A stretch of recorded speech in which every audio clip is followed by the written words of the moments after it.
We are tuned in to fitness and consciousness. Today's episode is about inner-tainment.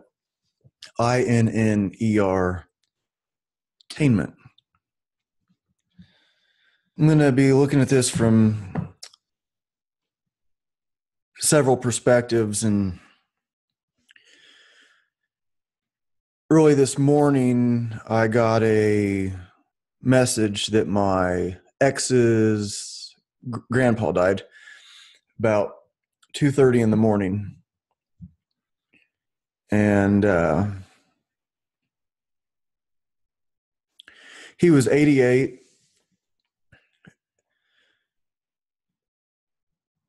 And he was very interesting. I think I only met him a couple times. One time,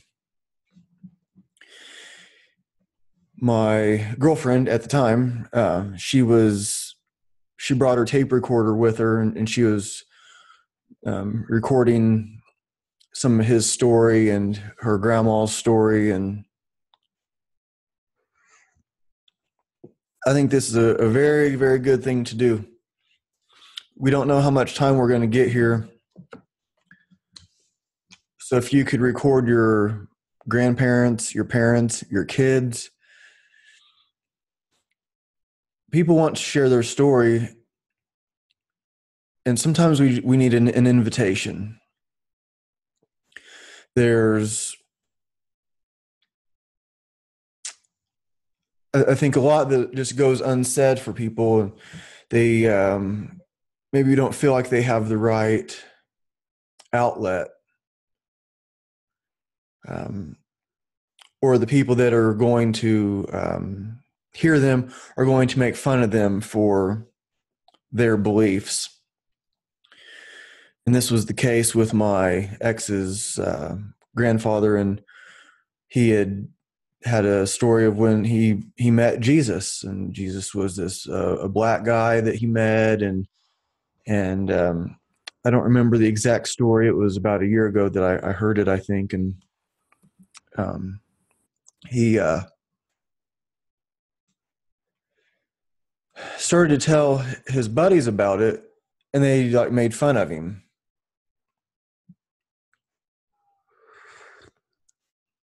And so as soon as you know that somebody's not ready for what you're about to say, we just close that up and we don't follow through with what we felt like doing.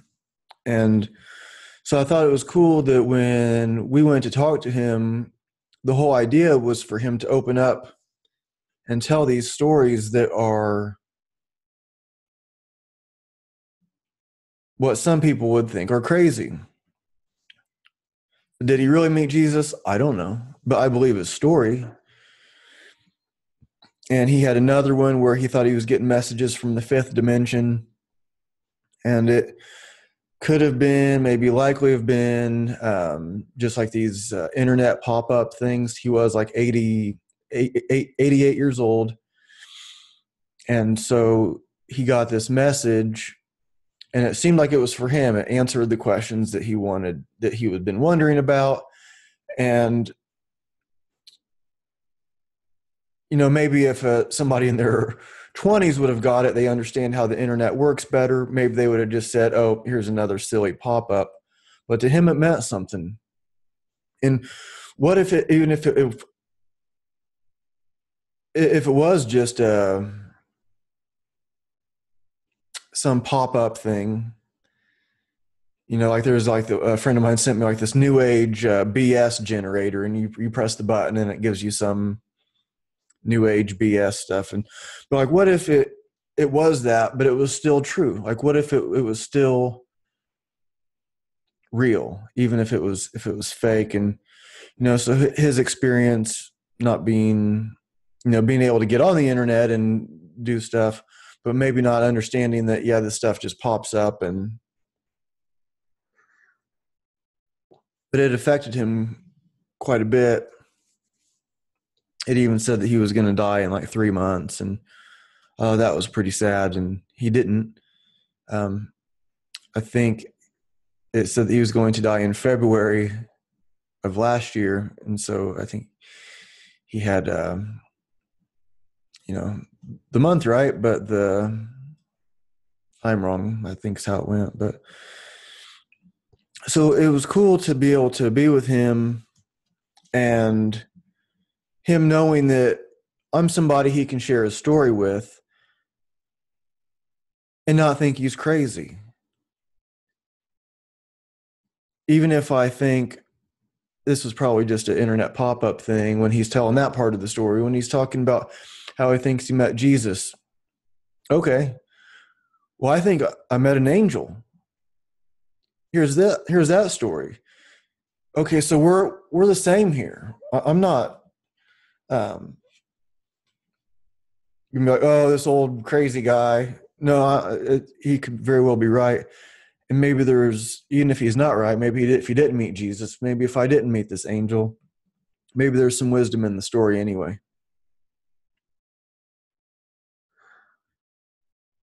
Maybe part of that wisdom is just treating people by giving them the benefit of the doubt for one, but also just like respect and love. And like there was this quote, I forget who it was by, I saw the meme, but it was something like, women are not to be understood, they're to be loved. Like, okay. Because if you got, understanding women from a guy's perspective it's a challenge. Just when we think we get it, they press the nuke button and like, yeah, actually you don't get it. Everything that you just thought, everything that last 2 hours of conversation that we had and you think you understand, yeah, that's not true. But just respect, love, and I think that's the way. So when I say my ex, why would she tell me, her ex, about her grandpa, and I get this message at 5:30 in the morning that he died at 2:30 in the morning? And her and I have had a little bit of communication since.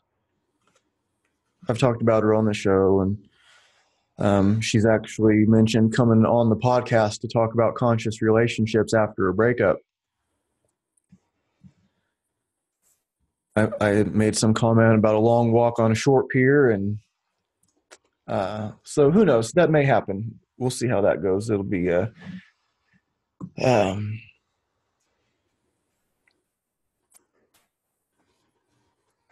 as I get into this show, I have the outline. As you know, if you listen to the show regularly, you'll know I have an outline, and then I explore these different aspects, and I put thought into these shows, but it's not like I have a script to read. And here's a song by Dave Matthews. It's called Squirm. Please find your place. The room grows scarce. Once we're all inside, the service can begin. For a moment, if you please, forget what you believe, and naked you will see that we are all the same. The power of your kiss, your words, your lips, your flesh, your bones, exactly what you need. Your flesh, your bones, exactly what you need. Drum beats louder. Drum beats louder. Why should I feel intrusion? Why be afraid of what you do not understand? To eliminate exclusion, cut out the differences, feel like you belong. Drum beats louder. Drum beats louder. Drum beats louder. Drum beats louder. Open up your head. Open up, you primitive. Open up your mouth and open up your head. You sweet primitive. Open up your mouth. It's coming out. Out there with no food, no drink, how many days do you think you'd last? All your diamonds and your pearls. I'm not a king, no, not a hero, not a fool. I'm not perfect. I'm flesh and bone, and I'm exactly what you need. Drum beats louder. Drum beats louder. Open up your head. Open up, you primitive. Open up your mouth and open up your head. You sweet primitive, open up your mouth, it's coming out. Open up your head, sweet, sweet primitive. Tell me what you said, what you said. The power of your kiss, your words, your lips, not a gun to your head. You're going to die before you're dead. It's not sad when you're gone, but when your light's still on, your wings won't let you fly. Don't be dead before you die. Hunger until fed, give love instead. When it gets inside, watch the dead men squirm. Above all things, if kindness is your king, then heaven will be yours before you meet your end.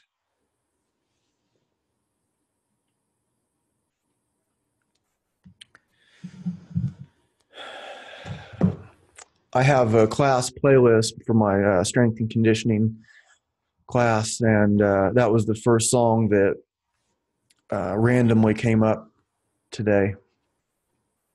And there's like 412 songs on that playlist.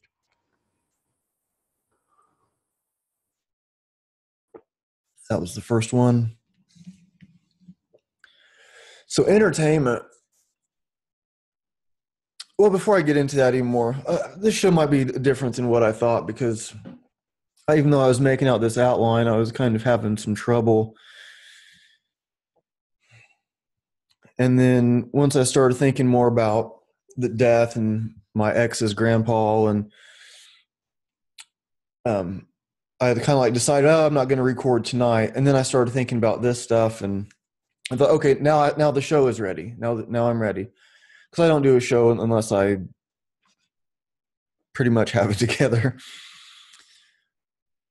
So why did she call me? Why did she let me know? And I'm glad she did. And there was this friend of mine, and we kind of started seeing each other. We kind of like hooked up once in high school. We were really good friends in high school. And then we didn't see each other for a long time. She moved and got married, and I moved and didn't get married, but so it was a long time that we had seen each other. And so I forget who sent the message first. I think maybe she liked something on my Facebook, and I sent her a message, and how about we get a coffee? I think it was on a Friday. And so we went and had a coffee. And so what have you been up to? And she's like, well, my dad died Wednesday. Oh. I knew her mom really well, and I went to her mom's funeral, and her mom had died.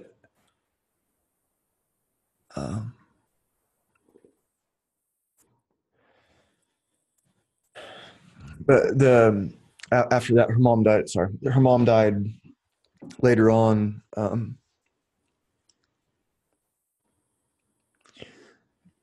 it's like, well, it's kind of that's a tough one. And so I get a hold of her when, like, the same time we start talking, like, her dad died, and then I didn't go to her dad's funeral. I never met him, and maybe in retrospect, I should have as a friend. It was, he lived in a different town and stuff, if that matters. I don't know. But then, so we were kind of seeing each other for a while, and then just became friends again. And she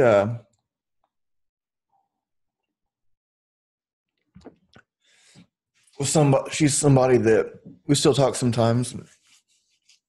She's about to be getting married, and there's been sometimes in these relationships, especially like maybe the shorter ones, where I felt like I was the one kind of paying for everything. Nothing was. I think as a guy, it's kind of good to pay for stuff at first. There's just some archetypal cues, signals that we're given, like. But then after that, maybe it's a little bit after the new wears off, or something, where it's not cool to just expect a guy to pay for everything. And like, so at first with her, I think I was paying for most of the stuff, but then she would pay too. And then she got us tickets to Shunyin, this like Chinese acrobatic play thing that, and she paid for that, and the tickets were kind of expensive. And uh, it's like that's a neat thing, because sometimes as guys, I think we can be easy to take advantage of. If we like someone, and I think women can get used to guys paying for everything and trying to win them over with paying for stuff. And even though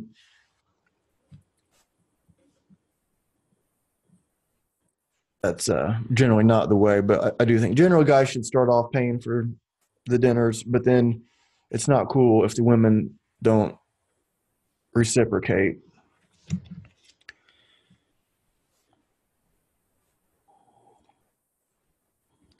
So to get back to that friend of mine, or I haven't left that subject, but so this friend of mine, after we had broken up and I was with, well, it was my ex whose grandpa just died.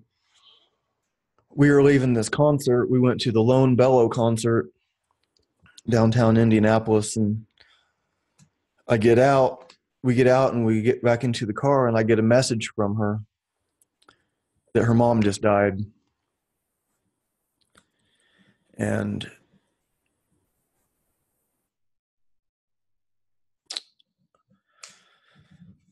so I'm with, the ex of mine now. She not an ex at the time. She knew that, her and I had seen each other, but we were friends forever. And so I was like, I have to respond to this, and I think I should ask her to see if she wants to get together and talk. And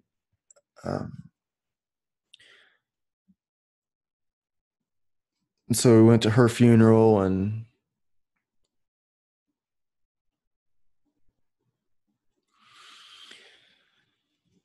so it's just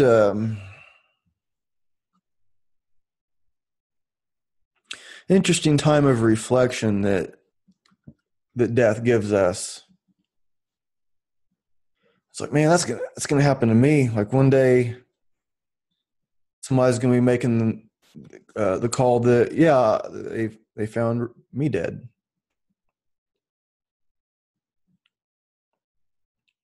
Maybe that'll be tomorrow. Maybe I have another 50 years.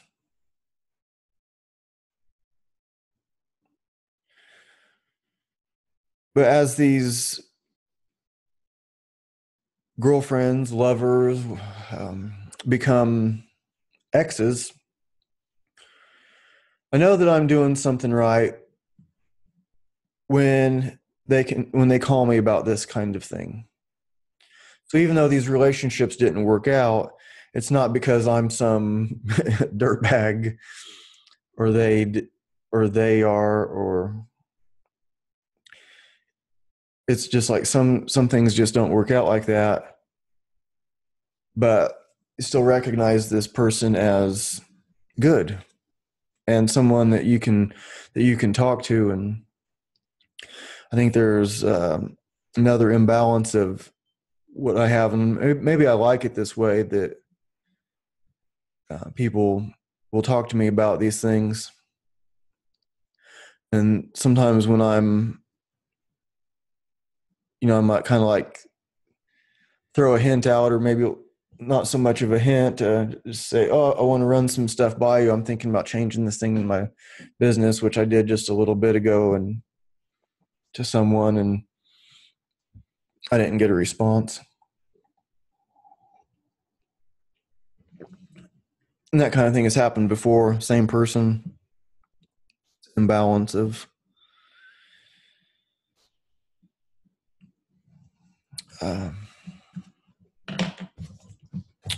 it's an imbalance. And how long do we go along with that? It's not the ex I was talking about. It's a different one. Then Almitra spoke, saying, "We would ask now of death." And he said, "You would know the secret of death, but how shall you find it unless you seek it in the heart of life? The owl whose night-bound eyes are blind unto the day cannot unveil the mystery of the light. If you would indeed behold the spirit of death, open your heart wide unto the body of life. For life and death are one, even as the river and the sea are one. In the depth of your hopes and desires lies your silent knowledge of the beyond." That's worth repeating. In the depth of your hopes and desires lies your silent knowledge of the beyond. And like seeds dreaming beneath the snow, your heart dreams of spring. Trust the dream, for in them is hidden the gate to eternity. Your fear of death is but the trembling of the shepherd when he stands before the king, whose hand is to be laid upon him in honor. Is the shepherd not joyful beneath his trembling that he shall wear the mark of the king? Yet is he not more mindful of his trembling? For what is it to die but to stand naked in the wind and to melt into the sun? What is it to cease breathing but to free the breath from its restless tides, that it may rise and expand and seek God unencumbered? Only when you drink from the river of silence shall you indeed sing. And when you have reached the mountaintop, then you shall begin to climb. And when the earth shall claim your limbs, then shall you truly dance. It's from the prophet Khalil Gibran.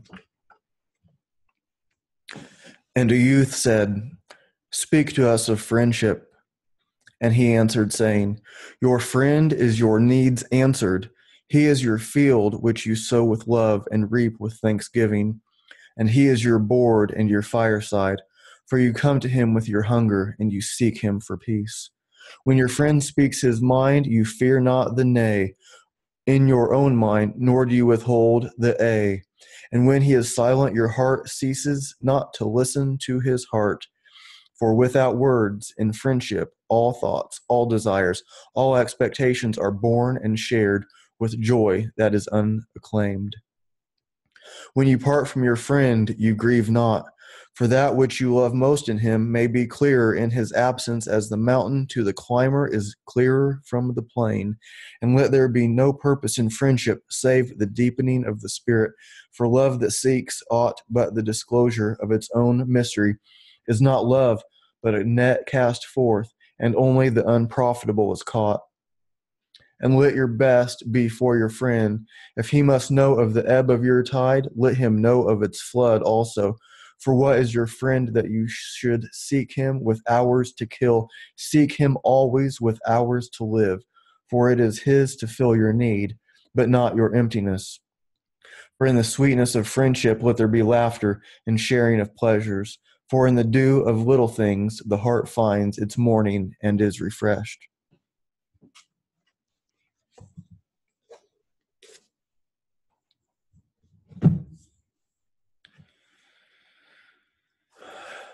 I like Khalil Gibran. That's why I read from him kind of frequently.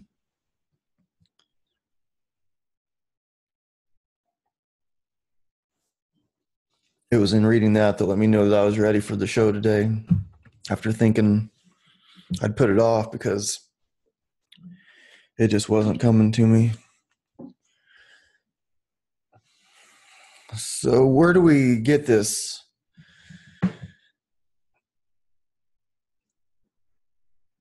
entertainment?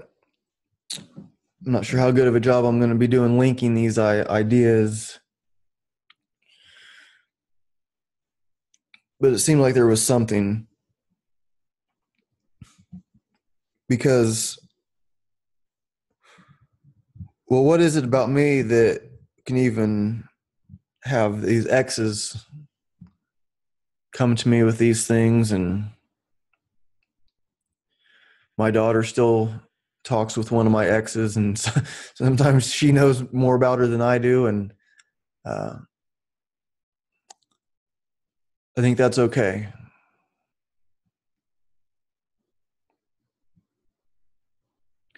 she has a, of course, a different way of thinking than me. And if my daughter can trust her, then I definitely trust her. And she might give her different advice than me, or she might give her similar, but whatever it is, I trust it. And so I think it's cool.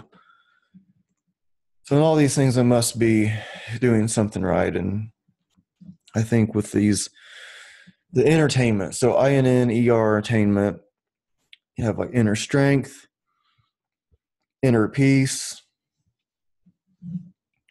How do we develop these?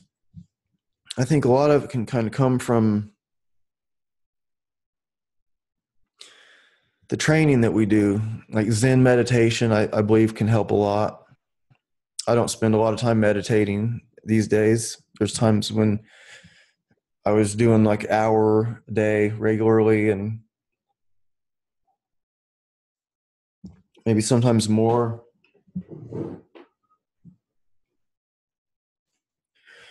I don't know if I just feel like I don't really need to, or just it doesn't just strike me as the thing to do, or whatever it is now. But I usually meditate for 2 minutes at the end of my classes.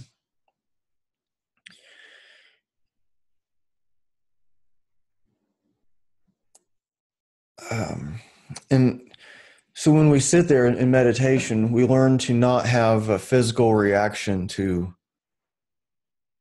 external stimuli. It's not like spacing out, but it's tuning in. I don't even know if I want to say tuning in.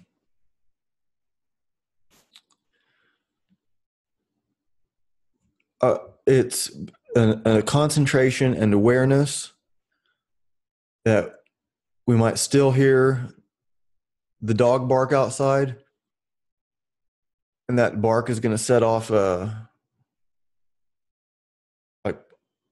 train of thoughts, starts telling ourselves a story about the dog.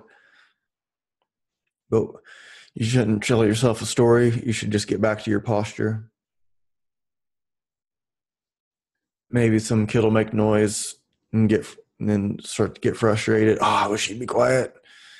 And you're telling yourself a story about the kid. Maybe it's not even a very good story.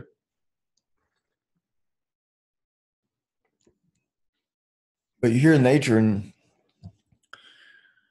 you learn how to not have a physical reaction. So when there is the noise, you don't start moving around. You don't make faces. You don't say anything. The dog barks. Just concentrate your posture. Concentrate your posture. That allows correct breathing. So make sure your shoulders aren't tense. Make sure they're relaxed. Make sure you're upright posture. And then when the dog barks, if you do become tense for a second, then you can just relax. And that's a big part of it. It's a huge part of the secret, I would say, for these inner skills. So that inner strength can kind of come from that over time, the inner peace. Because we learn how to not let these external stimuli bother us. Some people are bothered by about everything. Some people are always like they're cussing and mad and all this stuff is going wrong. Yeah, I could make a big list of stuff going wrong too. Some of the stuff needs to be addressed and some of it doesn't. It depends on the situation. Like I read a book by a guy, he was an astronaut. He's like, if we thought positive, we'd all be dead. We have to be always thinking, this can go wrong, and that can go wrong, and that can go wrong. Yeah, you could fix that, but this will go wrong, and that'll go wrong, and this can go wrong. They have to be thinking of all these different things that can go wrong because they're getting shot off into space. And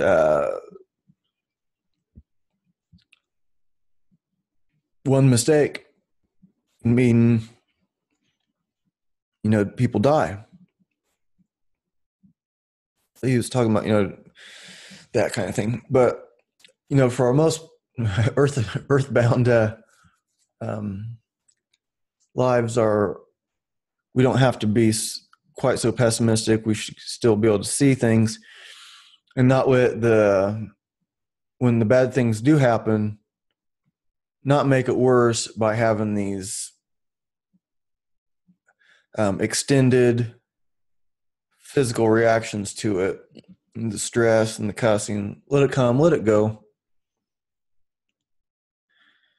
And, sometimes might see it at work. And I had talked about before, like at my job. So I think most people know I'm a trainer. I work at a gym. I teach classes at a couple places and one-on-one clients. And if I have what I call my job, work at a factory, and there was a guy that kept getting mad. But I think he's really working on it. And then today, I hadn't been working with him for a while. They moved me because he kept getting in my face and barking at me. And my Zen kept me from getting back in his face. I would just like let him bark, and I would say, you just can't talk to me like that. But I didn't yell at him. I didn't, act like a tough guy or anything. Just let him do that without telling him, and while at the same time letting him know that that's not okay. And so I think a lot of meditation lets me be that way.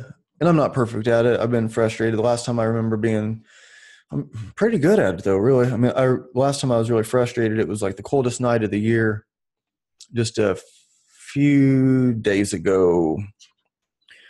And I got a flat tire. I just got new tires last month. I hit a nail. I go to get I go to air the tire up because I didn't know that I hit a nail yet. I just knew the tire was really low. So it's like way below zero with the wind chill, and I think like 20 below or something crazy. And the air pump's not working. I can't tell how much air I'm putting in the tire. I can't see the nail. My hands are freezing. Like, all right, whatever. It's fine. So I take it to the place to get it plugged, or they said I had a nail in it. Okay, fine. I didn't even get out of the car. And then, so they fix it up, pay $10 for the plug. Okay, that's cool. I get home and I look and I notice that it didn't look like they didn't even air the tire back up. It looks like if there was a nail to fix, that they just pulled it out, plugged it, and then put it back on the car without airing it up. I'm like, well, great. So then I go like the next day to go air up the tire. Well, it's still super freezing out. I think it's it was the coldest day of the year. I pull up to the air pump. It's frozen. The first one was out of order. And then I pull up to one and it's frozen. So I got to bring the hose inside, and I put inside the car. I put the gauge and the hose over my dashboard vents and warm it up, and then it works. And then the valve stem was leaking. Like, great. So I couldn't get the valve stem to quit leaking. So I tried to get to the tire place, and all the air leaked out before I got there. I ended up running my tire, and I pull in and it's closed. And then the one across the street, I see some guy over there. So I pull up, and I asked if I could just have my spare put on, because I didn't have my jack with me, my good jack with me. I think I had one of those like knuckle buster jacks. And so I go in there. I was like, I just want to get my spare put on, please. And he's like, well, how much money you got? I'm like, well, it's not in the best area. There's some really nice areas around there, but this particular spot isn't so great. I'm like, well, how much do you want? And he said $10. And I go, okay, that's cool. It's really cold out. I could change this thing in myself in 5 minutes, but I didn't have my jack. If he'll do it for $10, fine. It's just putting a spare tire on. But it was so cold. And then I said, well, and then he gets it on. He's like, come here and throw your tire in the trunk. Okay. So I put my other wheel in the trunk, and now I see that my spare is low on air. And I was like, oh, can I air my tire up? I see that it's low. And he's giving me a hard time about it. It said this is a tire place. This is a place where you can buy like used tires or get, your tire repaired, plugs and patches and stuff. And he's giving me a hard time about it. And I was like, if I can just use the air thing, I just want to air up my tire. I ruined a spare tire in my Jeep, which then led to this whole other string of events. But this is in my car. So I start to air up my tire, and I couldn't see the gauge. And he's giving me a hard time right away. Before I even start airing it up, he's like, hurry up.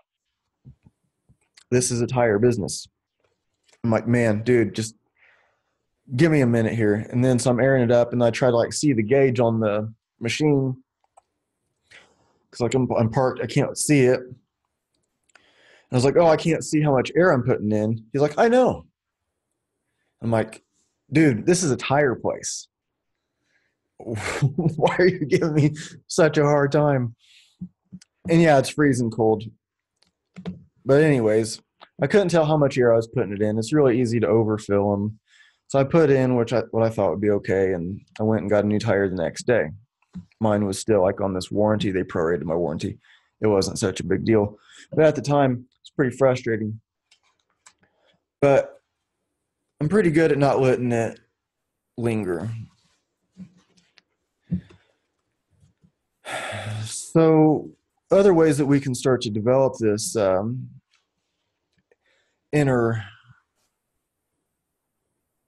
peace, inner strength.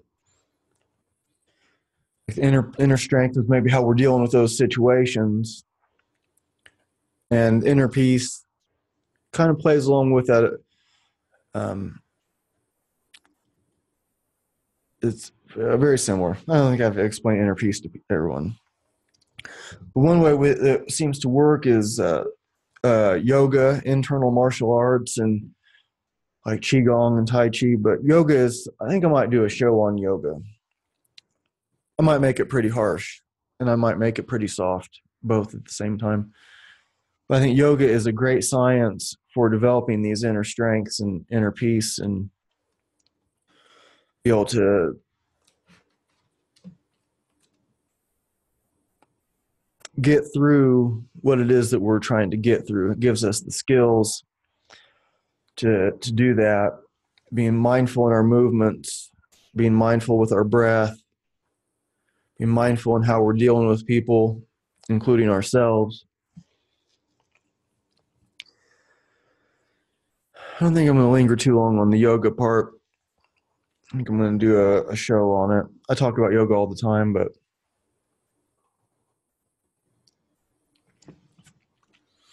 part of also the entertainment is, it goes along with the inner peace and inner strength also, but the entertainment, and as entertainment, amusement kind of entertainment. And I remember my jiu-jitsu teacher, I was doing classical Japanese jiu-jitsu, and that's where I learned Zen meditation. But my teacher would talk sometimes about kids. They always need a new video game, or they need some, they get bored of something, they have to move on to something else, and to just be able to be with ourselves.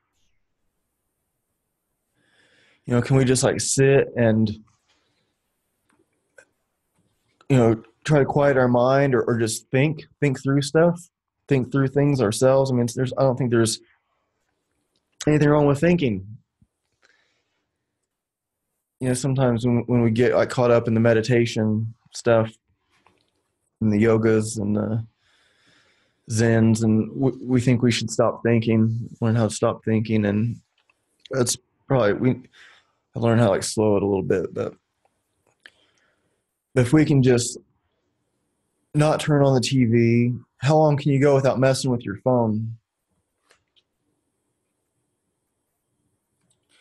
But there's something that drives, and I do it too. I look at my phone pretty often, and I'm looking through books. I probably have 20 books on my floor, scattered out. I just brought three of them, or two of them actually. I was going to read from four of them. However many books are sitting right here. But I'm always, a lot of the books that I get are all these ancient poetry books and some different ones. So I can pick them up and just kind of like flip around and read stuff and find whatever I find. But to just be able to just like sit there and not have to fidget with something, not have to mess with something. I think that's a skill that we need to be teaching to kids. And there's kids that come to my class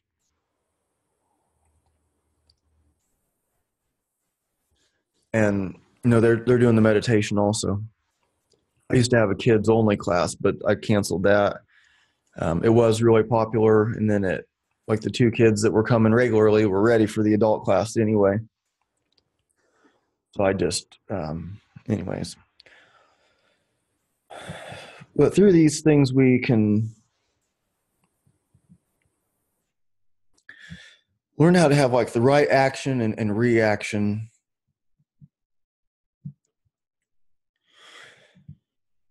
Because we can see things at how important they are. I think when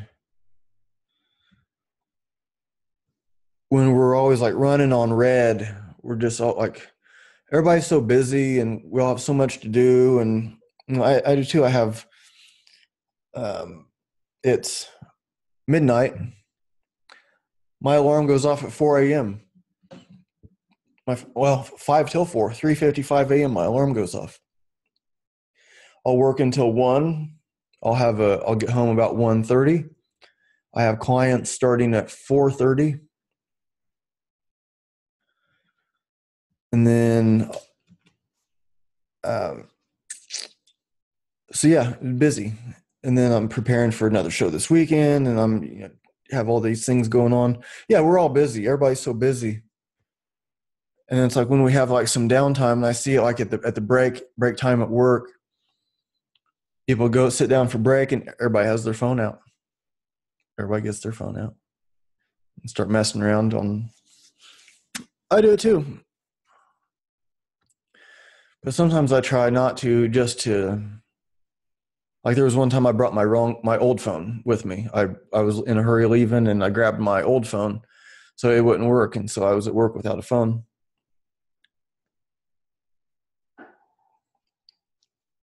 And I worked at FedEx for a little while, and we were not allowed to bring our phones in the building at all. So that's like 4 hours without looking at the phone. When's the last time you went 4 hours without looking at your phone? I mean, it doesn't seem like it should be that big of a deal, but for some people it's just there, and I guess I'll just click on Instagram and see what's happening. But what if we can just spend that time just quiet to ourselves, go out to the woods, go climb a tree, sit up in a tree for a while,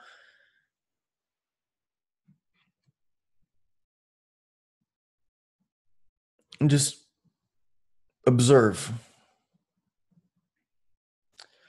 Try to go do something cool without taking pictures one time, without trying to get a video to send to Instagram.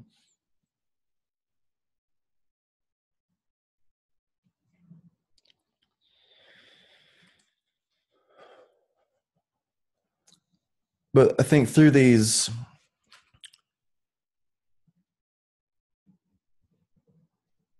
entertainments, these inner practices that become external. I think we have to do it both ways. We learn the inner way, and then we can apply it. So it's easy to be peaceful when nobody's bothering you. Meditating, the room's quiet, so peaceful. Maybe you're in the woods and you're just sitting there, birds are chirping. What if you're meditating and you live on a busy street and sirens and horns, and can you meditate peacefully when there's chaos going around you? You know, part of Zen meditation, like with the samurai, you know, in these battles, and then they go in for like tea ceremony. It's just this Zen thing, like all calm, paying attention to every little detail.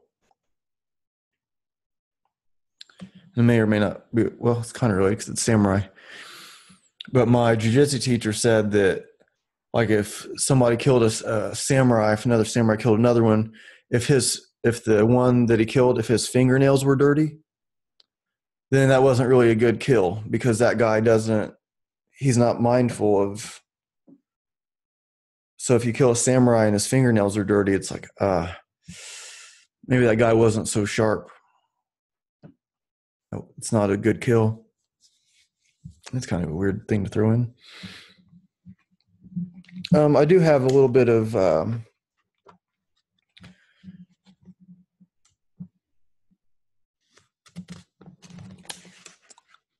this is Rumi, from Mystical Poems of Rumi, translated by A.J. Arbery.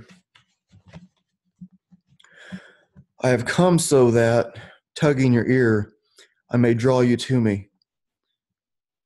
I have to sneeze. The more professional podcaster would have muted that. But people say that they like the organic nature of the show. So there you go.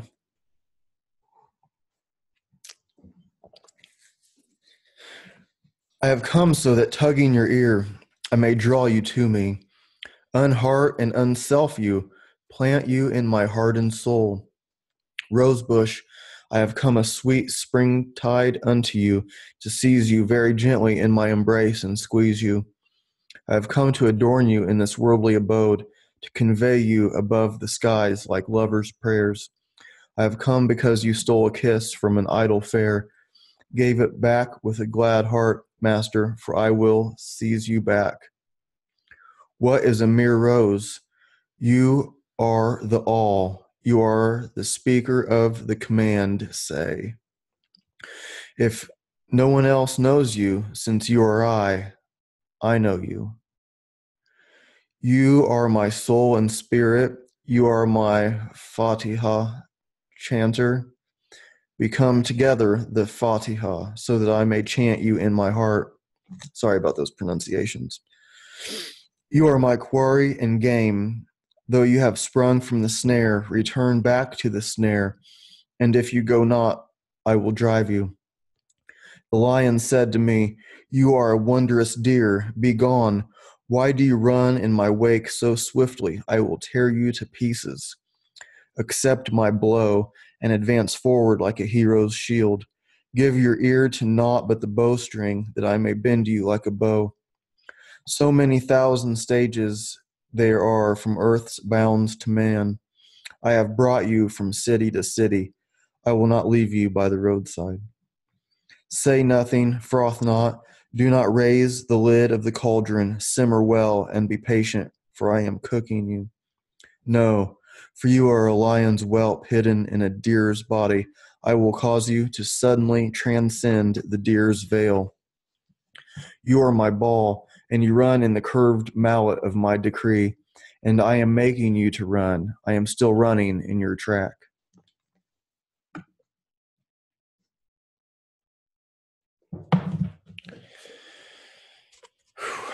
You got all that?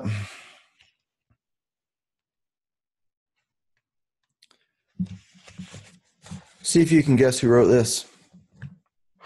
Maybe that's something that'd be kind of a cool thing to do. I'll start like reading some poet, and then you can try to guess who it is. And then I'll say at the end.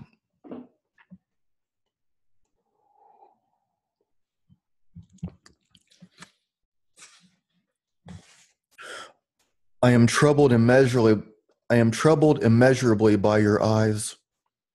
I am struck by the feather of your soft reply. The sound of glass speaks quick disdain and conceals what your eyes fight to explain.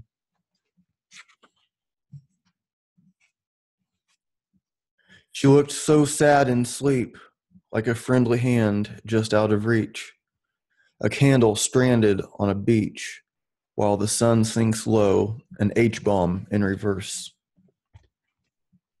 Any guesses to who that is?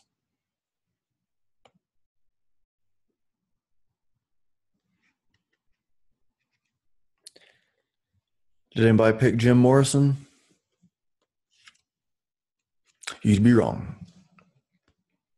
Unless you picked Jim Morrison.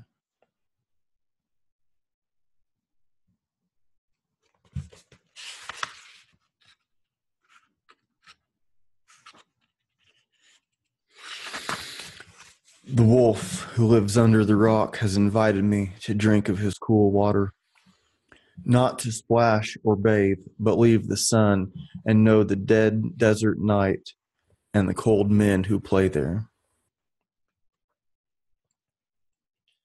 Aha, come on now, luring the traveler, mighty voyager, curious into its dark womb, the graves grinning Indians of night, the eyes of night, westward luring into the brothel, into the bloodbath, into the dream, the dark dream of conquest and voyage into night, westward into night. These Jim Morrison ones are just kind of like random ones. I am failing to make a lot of sense out of some of them. I have a couple of Jim Morrison books, and he wrote a lot. He wrote a lot. There's some of these poets that I keep coming back to that. I mean, I was a Doors fan. I like listening to the Doors music, but some of it's like, what? I was kind of feeling that way with Tagore also, but I'm just going to kind of like keep coming back to it and get more familiar. I mean, we're talking about Jim Morrison here.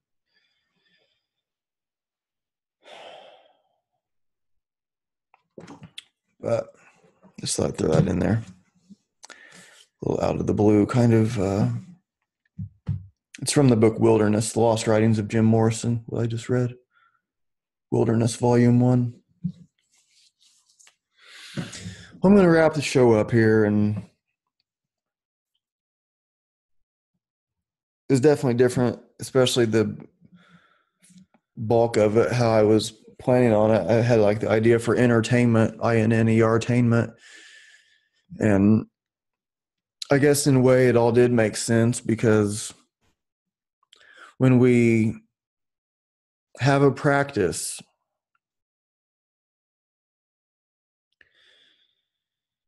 we'll end up seeing the results from it.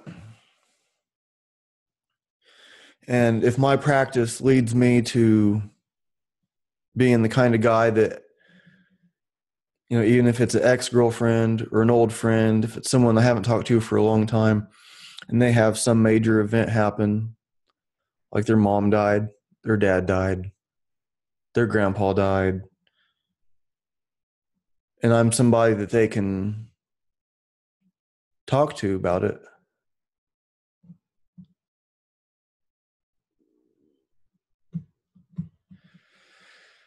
then I'm glad to have that position. And I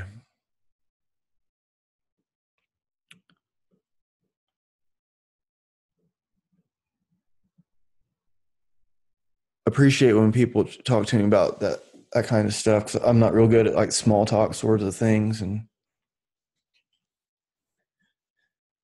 But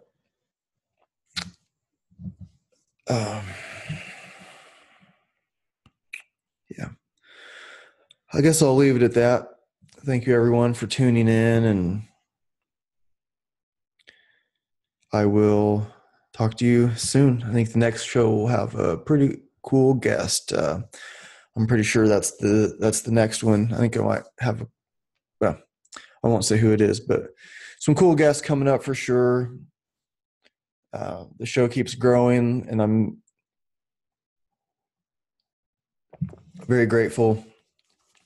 And I want to just keep continuing to bring people. I'm not trying to do what it is that people want. I'm trying to like do the best that I can do. I'm not trying to be like anybody else. I wouldn't be very good at it. But I'm trying to get more out of my thinking, explore these ideas, like just pushing these thoughts. Like I'm writing stuff out and I'm exploring it on the air. I'm trying to stay fluid in my thinking and just get better. And the show is on Twitch TV now. It's really popular for gamers. I might start doing a live show. I'm